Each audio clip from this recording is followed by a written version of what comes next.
let me in, please. Put somebody on him.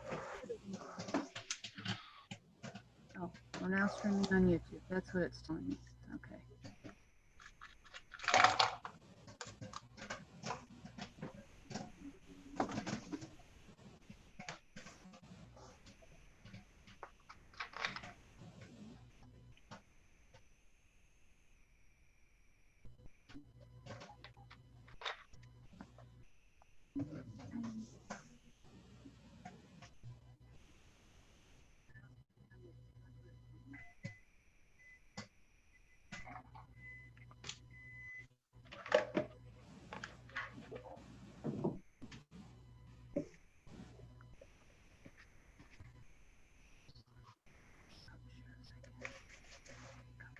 Here, I need to use this. Hey, Jane.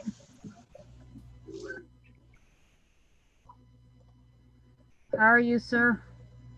I'm okay.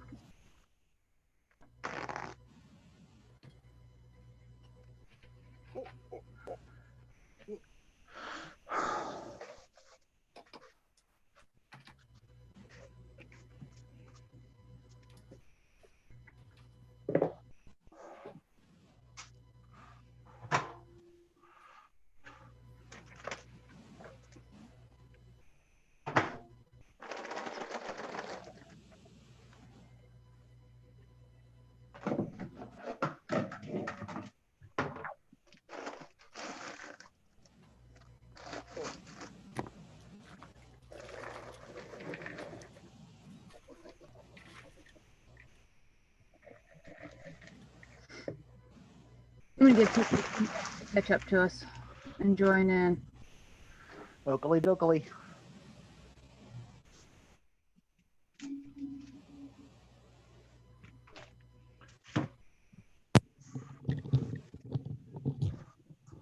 Robert, I'm gonna while you're getting stuff, I'm gonna mute you so we can't hear your stuff. Okay, I'm not really doing anything important anyway. Okay. Hi, Michael. Welcome. Welcome. Glad you could make it. Well, I figure I'd give it a try and see what it's like. Over.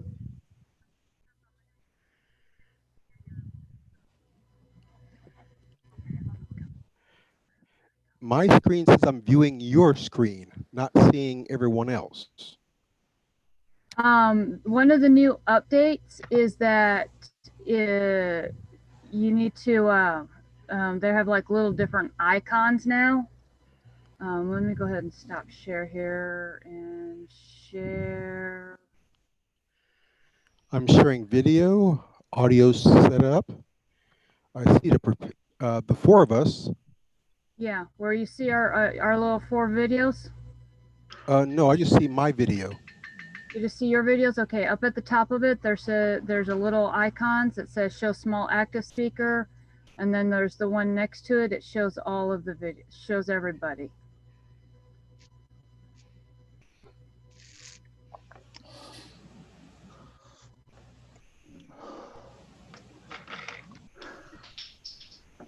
That was the wrong button.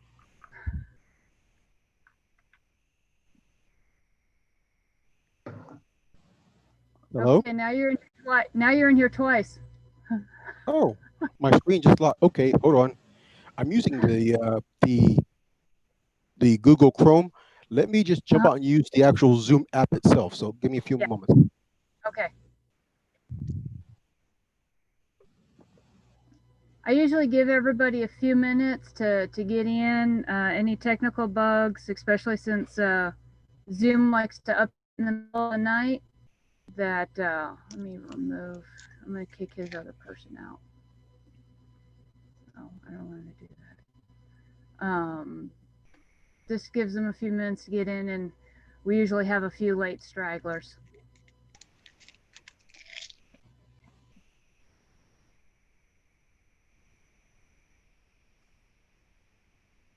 I don't think I have anything over there.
actually, when I upgraded Zoom Yep. on Linux, the new upgrade just crashes. So I'm gonna have to just give up using Zoom application and just do Zoom from the web browser Chrome.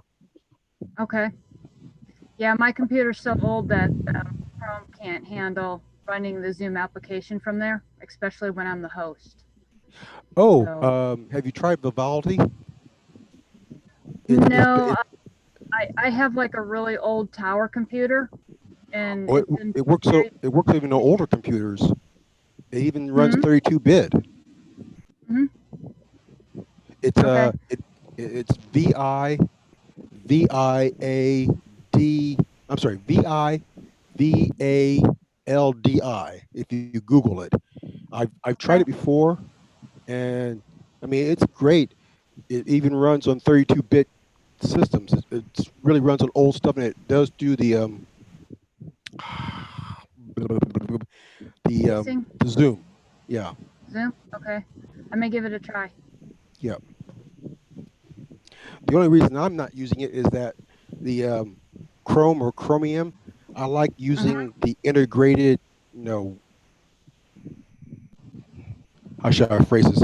The integrated um, torrent application, whether with Zoom, I'm sorry, Vivaldi, I have to use an external torrent, like, BitTorrent, whatever like that. Yeah. Then again, I realized I put so many patches on it where I can just run Volley by itself. And that may be a contradiction. Anyway, It's just I've had this isn't. Do you know what year Altex opened up? I think Altex so. computer. That's how old my tower computer is. Ah, So yeah, I just keep taking it to them, and they keep upgrading it for me, and they clean it. Usually take enough fur out of here to make me a whole new cat, and or a new pet, because I have a lot of shedding pets, and then they just max out all my everything that they can for me. still So there? yep, we're still here. And, James you keep blipping in and out, and and Robert could let me go to Robert. Vivaldi anyway. Let me log out here and I'll try Vivaldi. Be back in Okay. a few minutes. Okay. Yep. Yeah, this is typical for us, Michael. It gives everybody a few minutes to work through technical bugs. It's all a learning curve for us right now. Yeah, no, it's all this virtual stuff is a learning curve for most people. So yeah, I Yeah. use this quite often for a lot of other things. So it's not too Yeah. bad for me.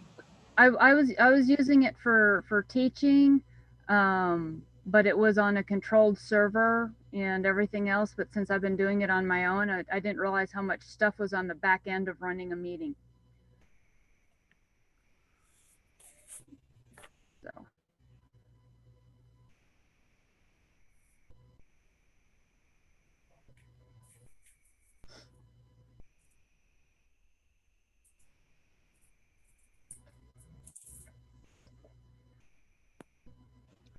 Yeah, I'm here just outside of Bandera on the way to the state natural area.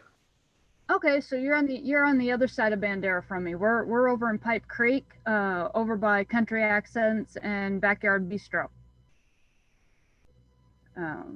We And used to do the little I'm just past the gun club. just past the gun club. Yep. We're across from the old feed barn. Last year we were doing they were calling us the tent people or the gypsies on Highway 16 because we had all the canopies popped up. That's us. So we're down at the shindig now because it was just too much for Matt and I to do by ourselves.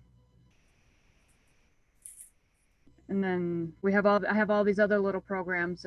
We're all based off of Guilds of Requiem, and this is just one of our fun aspects that the members of Guilds of Requiem asked me to bring back. When my husband and I divorced in 2013, she got mothballed, and they found out that I was a major Trekkie because somebody saw the picture of me as a Klingon. on my timeline. Like, oh, Sounds good. oh, you're a Klingon, huh? So you're a Trekkie, huh? Well, no, I actually like a lot of sci-fi, and then they started noticing all the sci-fi groups and fan clubs I was in, and they're like, so can we have a fan club? So yeah, they had to twist my arm really hard. Yeah, and I usually go as Riker. I got my uniform in the closet. But I prefer the original series. I did the Star Trek cruise 2 years ago and went to Vegas for one of the, what do you call it, events they had there when they still had Yeah, everything going on there. Star Trek Con. I went to Vegas for when the experience opened, the year the experience opened up at the Hilton Hotel, and then we were there for their final farewell. I've seen James Darren perform as Vic Fontaine 5 times now in Vegas. Of course, 4 of them were all the same weekend. We kept going back to the show. And it's like, hey, there's our Trekkie, there's my Trekkies, you know. So that was pretty cool. But I usually, when I cosplay, I do an alternate reality Kirk, 3rd season, where I took his green uniform and made it into a scant, and flirt pretty shamelessly with everything. They even had video of me at Space City Con flirting with a trash can because I thought it was an android. So That sounds pretty good. I have lots of fun with it. Got into a couple fights. Some people were wondering if the dress was going to come off or it was going to get ripped or something. And we actually had put in one in my costume. I had 2 of them. We actually had put a rip panel in the back of the dress so that the shoulder and the you know, just the front little part would rip off during a play fight. So that's, I always try to have fun with it. But yeah, I do a lot of different fandoms. I cosplay Missy from Doctor Who. I also have I've done River Song before when I had more hair. I just posted up on my alternate profile, and I tagged myself in it because I was in Facebook jail last night. I'm doing Maverick from Top Gun for the UFO Mini-Con. So we're gonna have fun with it. Yeah, that's what the uniform's for. Yeah, we all decided we're gonna be Top Gun pilots under the Guilds of Requiem tent. So it was determined that I'm Maverick. I think Matt's actually going to be the one wearing that jumpsuit. Yeah, so we're gonna have fun with it. But when I see James pop back in, then I'll let him back in here. The flow of our meetings, I try to keep it real casual. Unless I see things are getting out of hand, then the diplomat and the teacher comes out in me, or as people call it, the drill sergeant. I try not to be a hard ass. I do allow 15 minutes for late arrival and general chatter at the start, you know, because we are pretty much all of Texas. Yeah, I was hoping Jeff would make it. He wasn't feeling good last night, but and I hadn't seen him online yet today. But he's up in Dallas. We've got a couple of prospective members from Louisiana that are kind of eyeing us, but I don't know if they're going to join or not. So for Starfleet Command, there's 2 Star Trek organizations. One is Starfleet International, one is Starfleet Command. We're in Starfleet Command. We went with that because they're basically hands off. You run your chapter, you report in, and as long as you're not breaking the law, they really don't care what you do on your chapter, unless it's going to make their organization as a whole look bad.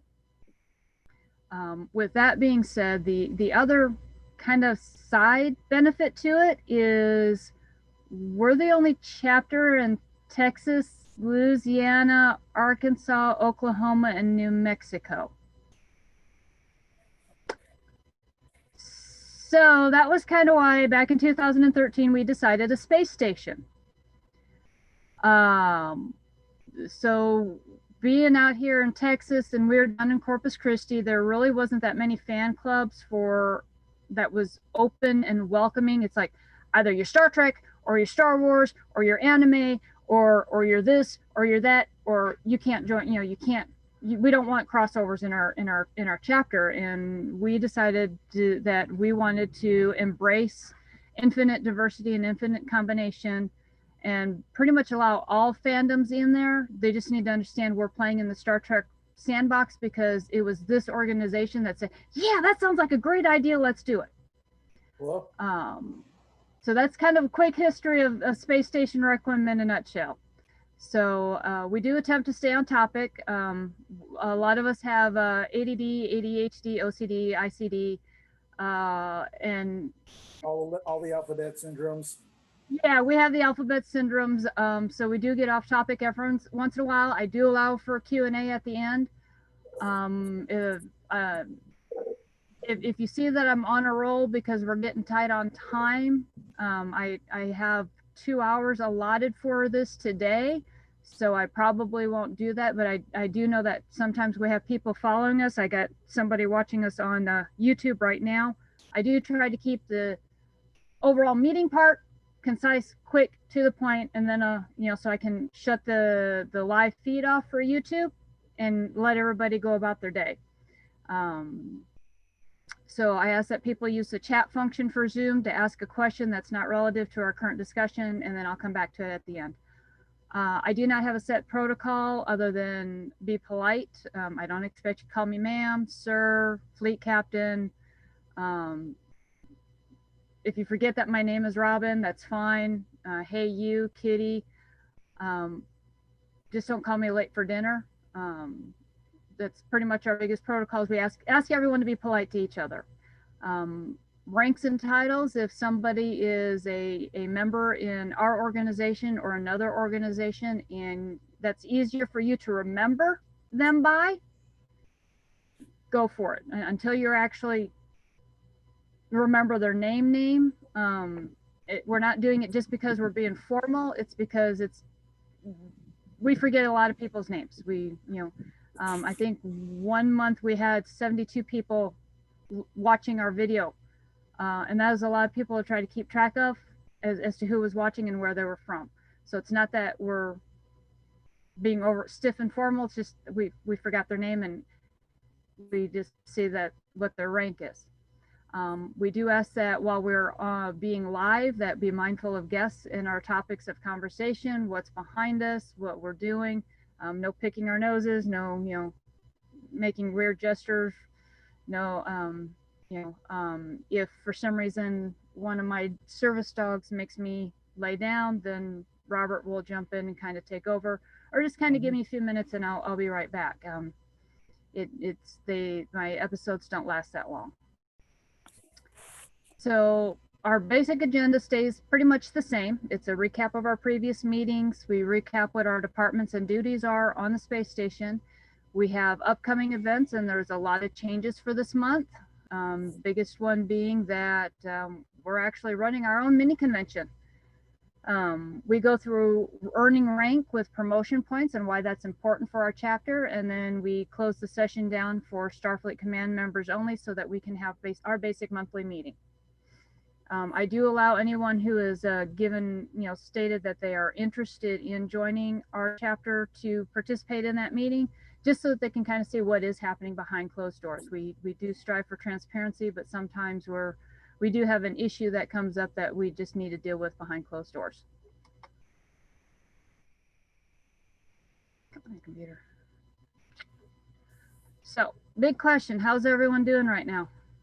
So far, so good. So far, so good. Yeah. So I'm going to admit I'm pretty frazzled right now. I got a lot of anxiety. Maybe 5 or 6 years ago, I probably would have said, convention in 1 month? Sure, no problem. But then we've also got Ren Fair coming right after it, and then Yuletide Market right after that. I'm going to admit my anxiety is pretty high right now because you know, I want it to be well attended, but then there's also the fear of, are we going to be over attended, and we're going to have to say, sorry folks, we hit our max capacity, you can't come in. That's actually a big fear that I've got right now, so I will admit that. And it's been a stressful summer, just on our own personal levels, outside of COVID-19 and everything else. So on our previous meetings, we do discuss what is Space Station Requiem, which is our history in Texas, our history in the Star Trek world, our structure, and I've already touched on why Starfleet Command. We do touch in on why we joined Space Station Requiem. We do go over the differences in the departments of when you're joining and what are my general expectations of membership. So I've already talked that we're originally a breakaway chapter from another organization in Corpus Christi, Texas, the USS Joan of Arc in Starfleet International. They had a lot of politics, and I've heard that they don't have quite so many politics in their chapter now, which makes me really ecstatic and happy to hear. But we just decided that we were going to go our separate way, and we looked at all the different options back in 2012, 2013 of who we could join and form with. And so we came into Starfleet Command, and you know, when they told us that we were pretty much the only chapter in 5 states, well, then we knew we needed to be a space station. We came in under a lifetime family membership, which meant that there was instantly going to be 5 people forever on the chapter, no matter what. We had a couple other people join the chapter also with lifetime membership, so we knew that as long as we made our reporting, we were always going to be a chapter. The only direction that we would be able to go is up. And of course, then my husband and I had a falling out. We became exes, and it was just too much for them to continue on their own, so they decided to mothball it. And then about this time last year is when some of the people from Guilds of Requiem started saying, hey, boss, you know, we'd really like to have a gamers guild, because we're really into gaming, we're really into sci-fi, we're into anime, we're into cosplay. You know, what can we then do with this gamers guild? And then, like I said, somebody saw that I was dressed up as a Klingon on one of my profile pictures, and they're like, you never told us you ran a Star Trek club? And I'm like, well, yeah, I ran one for 5 years in Corpus Christi. Really? So that then started the conversation of, you know, let's see if we can unmothball Space Station Requiem. I reached out to Starfleet Command, and they said, sure, come on back in. We'll take you with open arms. Our structure is we do try to follow a chain of command when it has to do with things between us and Starfleet Command. We kind of have a dual structure because we're also under Guilds of Requiem's not-for-profit organization, which Monday will be officially filed with the state of Texas. So we have a dual reporting that puts the person in command kind of in a unique and challenging situation, that when we were writing the charter and our bylaws, that we needed to take into account for that even if the person is elected into the position, they're also going to need to be able to work with two parent organizations, and understand the concept of how both parent organizations work. And I don't know if anybody's gone and looked at the Guilds of Requiem site. I know it's kind of a mess, and we're working on cleaning that up and putting some of our coding back in so it's more streamlined. But Guilds of Requiem is been 40 years in manifesting for me, and so it's very large and appears complex, but it is basically a giant networking organization. We're trying to bring different people of different backgrounds or of similar backgrounds together to work cooperatively for the community. So anybody who's in our command structure needs to understand that. And Robert has been doing a really good job on picking that up very quickly. Thank you. In the past 6-7 months that he's been my executive officer. And I touched on why Starfleet Command, because they pretty much have said, as long as you're reporting to us every month and you're not breaking the law, and you're not breaking our regulations, you're pretty much free to do what you want to do. So we have a lot of chapter autonomy in doing what we want to do, and making our dual membership bases happy. So when you join Space Station Requiem, you're also joining into the Guilds of Requiem network. So we have, when you join Starfleet Command, that's kind of our help us maintain our charter. It opens up more options for you for taking Starfleet Academy courses and being a part of that greater network in Star Trek. That's also officially joining Space Station Requiem as a member. You also are joining, like I said, you're also joining into the Guilds of Requiem network, which is all 7 guilds, and all of our mini projects are now available to you, including graphic design, business management, resourcing, technicians guilds, agrarian guilds, crafters guilds, marketing, scholars guilds. That's our 7 main guilds.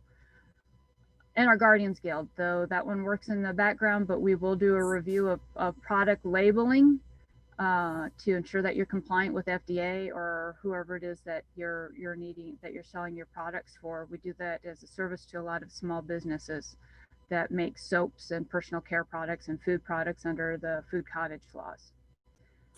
So that's kind of like a dual benefit of having our unique structure. There is a difference in the departments when you join, and when we get to the departments, I'll explain that. My expectations of the members is be kind to one another, be open-minded, be accepting, and be participatory. Are you taking a nap on us, dude? No. I'm just lying in bed. Oh, okay. Lucky you, man. We just ask you to remember that we do have children in our group. So we do, even though we do have swearing in our public forum, we do ask that you keep it PG-13 on the posts.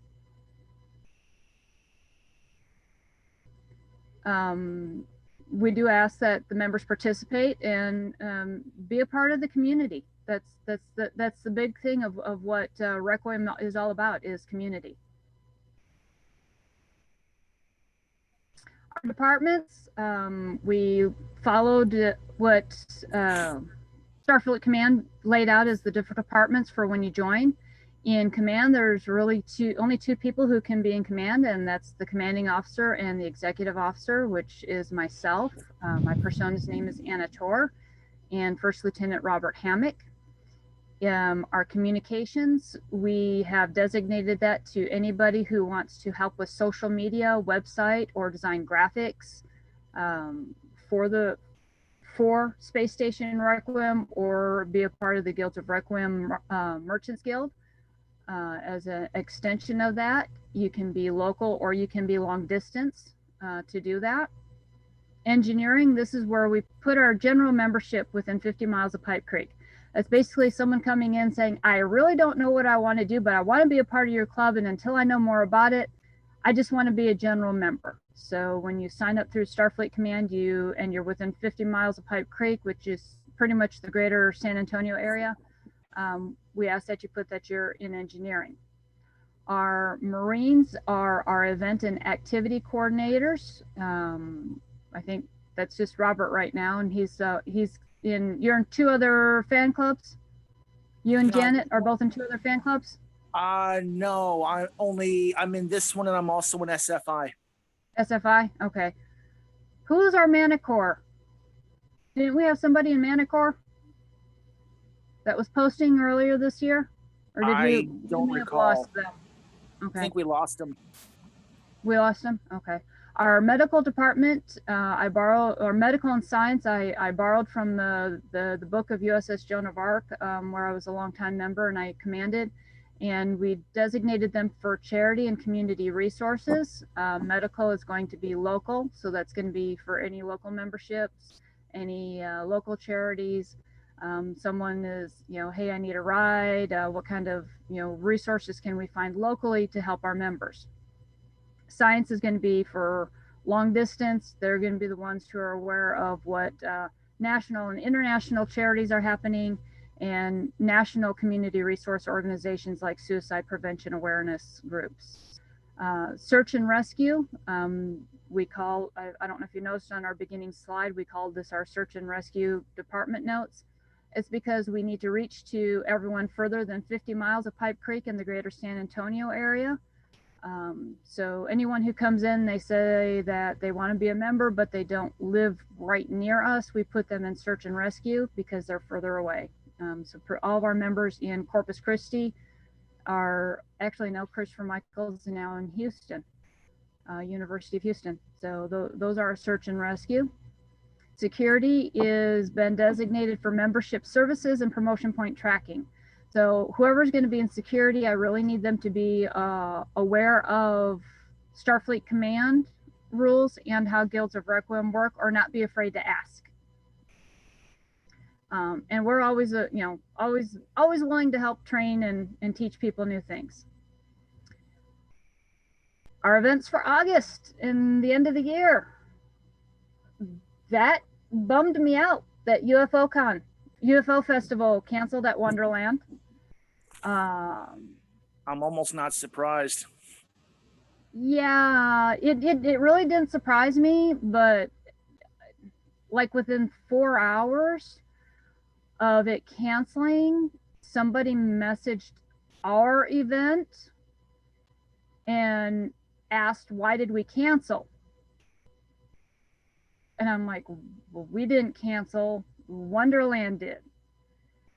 And so then they're like, well, aren't you out? They knew that we were part of Guilds of Requiem and asked if we're out at the shindig and if, they would be willing to come out and vend with us. And they just, this dude has got con merchandise like crazy that's going to be here. He's got the Funk Pops and comics and all sorts of other things. And so he was kind of the inspiration for me to ask them up at the shindig, hey, can we have our own little mini convention outside on the event venue side of the property? And they said, okay, sure, just make sure it doesn't go too big. We're still trying to keep it a mini-con. I'm going to put it that way. We're still trying to keep it a mini-con. The second people I ended up talking to was MUFON San Antonio, and they are professional UFO investigators. They're part of an international organization that actually started in Seguin, Texas in 1961 or 69. I don't quite, I know it was in the 60s and I know it was in Seguin. And they're all like, heck yeah, we'll come out and help you. And I'm like, okay. And it started snowballing from there. So then it was brought up, hey, August 29th, that's the date that Skynet went online. So that's kind of where the joke for the Battle for Humanity begins. Because a lot of us are feeling it with all this COVID, and you've got the mask holes that are on both sides of wearing a mask, and you got everybody that's on all the different conspiracies and everything that's happening. It's like, no, this is where the battle for humanity actually begins. It's not so much Skynet, but everything else that's happening. This is a day that we need, even though we're talking about extraterrestrials and science fiction and everything else, this is actually a day. Oh, and that's actually August 29th. Let me exit out of here real quick. Why did I miss that? Okay, yeah, screen sharing is closed. August 29th. I don't know why I had oops.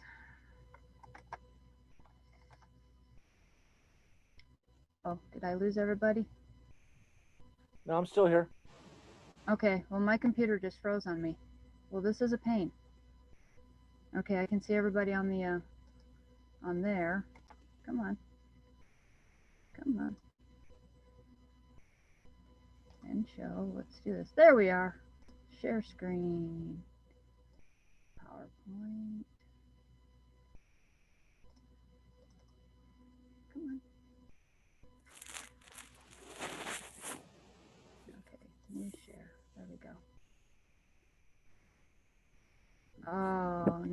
my PowerPoint's crashing. Oh, that's a bummer, man. My PowerPoint's gonna crash on me. Well, shoot. Okay, let's give my there we are. PowerPoint a minute to get back up.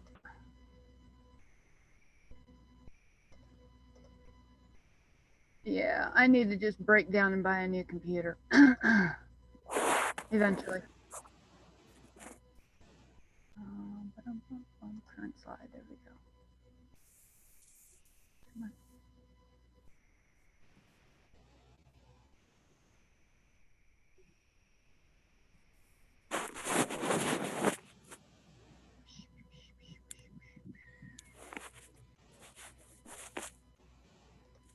Points back. Yep, I saw that. You're back now. All right. There we go. Now I'm back. All right. Hey. Okay. So yeah, we're trying, like I said, we're trying to keep it small. Trying to maintain that I'd set a cap on the number of vendors, number of promoter, number of entertainers, number of and everything else, while recognizing that it's still the end of August and it's going to be super, super, super hot, and we're outside. That is my concern about this. That probably in the peak hours, we're not going to have a whole lot happening. Other than everyone just kind of chilling out and talking. I really don't want my entertainers out there dancing during the heat of the day or performing during the heat of the day. And James is stuck in a loop. So I do need help on making it a success. Biggest thing is promote, volunteer and attend.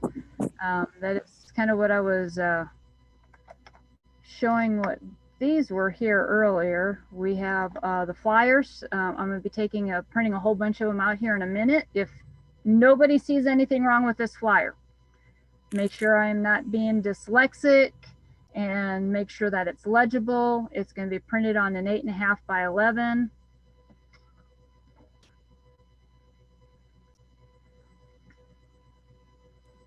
And if it looks good, then I will have a whole bunch of them. I will have a whole bunch of them out at the shindig when I go this evening here in a little bit, and we'll be kind of plastering them all over the place and sending a whole bunch of them into San Antonio. I'm going to email it to Janet so that she can print a whole bunch of them out. And whoever else wants me to email it to them, I'll drop it into the public group for everybody that wants to share the love with it as much as you can. But that's kind of what we have right now. I did find the War of the Worlds original audio drama from the 1930s. The one done by Orson Welles? Yes, the one that had wow. the entire nation in a panic. I don't know if, I'm going to go ahead and tell people the history behind it, because we are live on YouTube. Or when the original audio drama for War of the Worlds played, it sounded exactly like a news broadcast, like they had interrupted a radio program for this very important announcement. And then they would play a little bit of music, and then they would have another update. And so this slowly started to spread across the nation and started causing mass panic and hysteria, because people were honestly believing that we were being invaded by UFOs. And so it's, I remember hearing it when I was younger. I was blessed by a family that was really into science fiction. My grandmother and my great-grandmother, and they just made sure that I was immersed in culture, and this to them was kind of an iconic moment in history, because the radio was brand new and audio dramas was brand new, and this one thing was so well done and so masterful that it actually caused a panic. So I did find a copy of that, and I am downloading it onto a thumb drive, so I'm not dependent upon a stable internet connection for us to listen to that in the afternoon. The Shindig food truck, Shindig Cafe, is going to be open. They've asked for if we have any recommendations on what to make. I personally love their wraps. They have like a bacon avocado spinach wrap that they also can put like a chicken fajita on it, and they've got a spicy aioli sauce. I can't do it, but I've had other people tell me that it's really, really good. They can put tomatoes on it, onions on it. That's my personal favorite. I can eat that wrap all day long. But that's just me. But they would really like, see if we can give them some suggestions on what we can, what they can eat. And, or what they can serve that's going to be cost effective from their food truck, short of hamburgers and hot dogs, hamburgers and corn dogs, or hamburgers and hot dogs. That was my other thought. Myself and Sandra and Henry Heidelberg, John Henry Heidelberg, we're going to be doing a campfire cookout starting at 7. We would like people to pre-purchase their plate so that we know what our budget is going into it. I think we've got chickens. I'm going to make a vegetarian patty that we can finish grilling up for the night and heat up. Probably a bean or a side dish of some sort. Maybe a watermelon. I'm not sure what else. Sandra and I need to finish figuring that out. We have raffles. We've got our raffle, which is this one. People can come in. They can, for $1, they can get an entry for a 1-year family membership in Starfleet Command, which is about a $25 value. Or I may maybe make that a 2-year individual membership, so it's about the same price. For $5, it'll get them 10 entries. For $10, it'll get them 25 entries. It is conditional on being eligible to win. They must join either our Facebook group, our public Facebook group, or our group on our website. So Robert, this is going to be on us, on making sure that our group on the website is getting some content in it once in a while so that people can interact. And then, yeah, on the website, the guildsofrequiem.com/groups, there should be one for Space Station Requiem. That's our default. That's our default if Facebook goes down. Roger that. Yeah. So then next month on the 3rd Saturday, we'll hold a drawing. We'll draw. We'll go look to see if they've joined the group and that they've participated, even if it's just making a post or two or commenting, liking, some sort of engagement to show that they are actually interested in joining the club. Because I don't want to pay for somebody to have a 1-year family membership and they not actually do anything with the club. So that's kind of my way of saying, show me that you are actually interested in joining us. The other portion that we have, the other raffle that we have, come on, let me have it. This one is for people who are already in Starfleet Command. Not only are you getting promotion points, but I'm going to be putting you in for an entry into having our own raffle for me to pay for your membership when it comes up for renewal. Only need to fill it out once, the time that you get there, the time that you left. If you know what your Starfleet membership number is, and when your renewal date is, and your current rank. So that's my extra way of thanking people for helping, is to offer a 1-year membership. If you happen to be a part of a family membership, you know what, and typically I've noticed that when it's a family, the whole family's there. So if the whole family's been there volunteering, then yeah, I will go ahead and I will pay for a family membership, 1-year family membership in Starfleet Command if the whole family's there volunteering. because I want to reward the whole family. We will also have the same thing for Ren Fair, is that we will put you in for a drawing for a 1-year membership. So that's 2 memberships that are annual memberships that are up, that, you know, if you win for one, you can still go in for the next one. That just means for the next 2 years, I'm going to pay for your membership. If it gets to be the 3rd year, I'm going to pay for a lifetime membership on you. I'm going to say that right now. If you win 3 times, I'll pay for a lifetime membership. Let's see here. Yeah, thanks for mentioning that lifetime membership. I mean, I got to talk to who's the admiral in charge of membership now? Rose. No, Rose is doing something else. His name. I will have to get it off of an email for you when we get to our portion. Were you supposed to have a lifetime membership, or is it just an individual? No, I have an individual, but I have a question about the lifetime membership. But I'll Okay. save it So for later. when we get to members only time, we can talk I'll about it. save it for later. Okay. The next thing that we have is Thanksgiving weekend, which is the 27th, 28th, and 29th of November, is the Ren Fair Bandera County.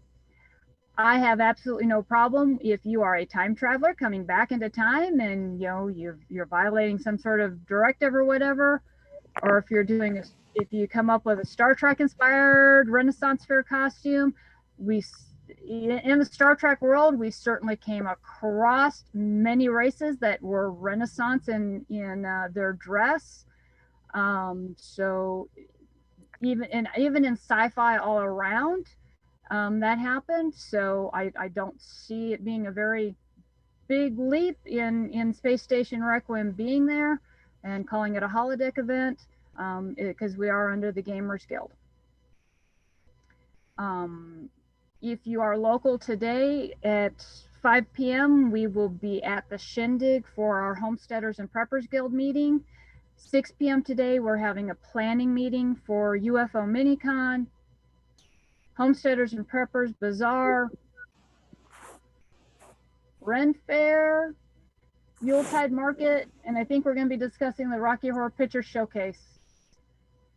It's been a while since I've gotten everybody in one place at one time for all of us to talk in person. So we've got a lot to talk about, but the biggest one is we need to talk layout and where people can and cannot be during the events.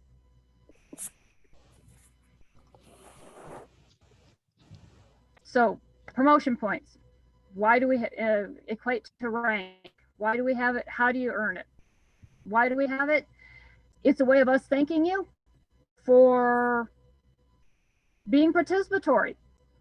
It also helps people coming into the chapter to know that, hey, if I'm talking to somebody who's a Master Chief Petty Officer versus to somebody who's a recruit or a crewman, there's a pretty good chance that Master Chief Petty Officer is going to know more about how the club works than someone else who's a recruit. It also helps other people know that that person has experience in that club.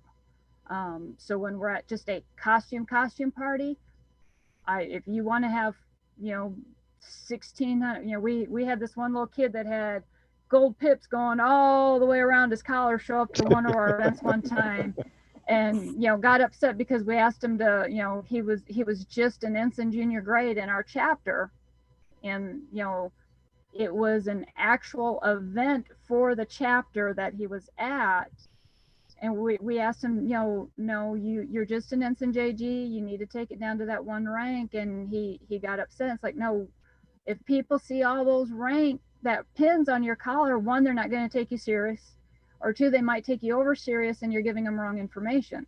So that's kind of why we have rank.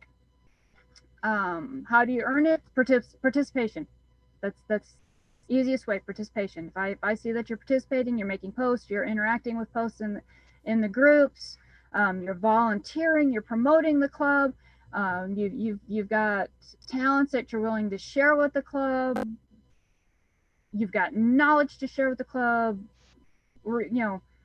that's I like to reward people for that, because it's easy for people to say, whatever, I'm just here, whatever. I like to think, and I can say thank you all you want, but this is an extra way for me to I guess, physically thank you, materialistically thank you, because I know a lot of people won't take money. So this is my way of saying thank you. Difference between non-commissioned officers and commissioned officers and flag officers. A non-com is just, I'm in the chapter, I'm existing. And this is kind of our definition. And how I view it. A commissioned officer is somebody who has said, I'm really interested in this club. I'm really interested in making sure it works and how it runs and how I can help. They're our go-getters. So they've decided they're going to take the academy courses at Starfleet for the department that they're in, and they're going to take the officer's exam. Flag officers, they are the, hi, I have no other life other than Starfleet Command because this is like, did I nail that right, James? I'd say you did pretty much. These are the people that have said, Star Trek is my life. This organization is my life. I am going to go above and beyond in making sure that this organization is the best possible organization that there is at all times. Only Starfleet Command can promote to flag officers. I think I can go all the way up to commander in my promotions. No, actually, Robin, with you being a fleet captain, the highest you can go up to is either a captain or, in my case, a colonel. It's based on us being a chapter. Yeah, that's what I'm saying. Yeah, but it's not based on my rank. As a chapter, I can only promote to a certain rank. Either way, I still get Paul to sign off on it. That's COA. Yeah. How often can you get promoted? Starfleet Command says every 6 months. Sorry, I can't change their rule. We can decide that 6 months is too fast to be promoting somebody, but that would have to be something as an entire chapter that we have to decide. I mean, if you've got somebody who's really going after it and really putting a lot of effort in, I kind of want to reward them every 6 months. Promotions are not automatic. Just because you've been in the club you've been at a rank 6 months, doesn't mean I'm going to promote. I'm going to promote you, or that when we finally get department heads, that they're going to recommend you for promotion. This is a participatory organization. So that's we do need, when we get to our portion for members only, we do need to talk about promotion point values and the number to advance in rank. I'd like to get that nailed down before we go into our first major event. Yeah. Because Robert and Jeff have both been going at it, but I've got 2 or 3 other people that are coming in, and we're going to be getting more members in. I want to have our entire charter and bylaws nailed down, even if that means we're having that discussion on the 29th.